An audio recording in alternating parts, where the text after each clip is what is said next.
বয়স হয়ে যাবে তখন তাদেরকে অতি জলদি বিবাহ করে দেবে। এখন বলবেন হুজুর সন্তানটা মাত্র চাকরি শুরু করছে, টাকা পয়সা কামাই করুক, তা আপনি 25,000 টাকা মোবাইল দিয়েছেন কেন, 50,000 টাকা একটা আইফোন দিয়েছেন কেন, আপনি 1 লাখ টাকা দেবেন বলেন?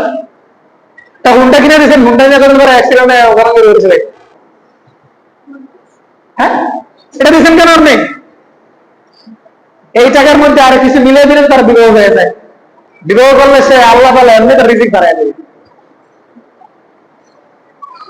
তো সন্তান বালেগ হওয়ার পর, অর্থাৎ তার টাকা পয়সা যা আছে সন্তানের উপর যখন বিবাহ হয়ে যাবে ফরজ ওয়াজিব, এরপরে যত গুনাহ করবে সব পিতা মাতার উপর কি করবে বর্তা?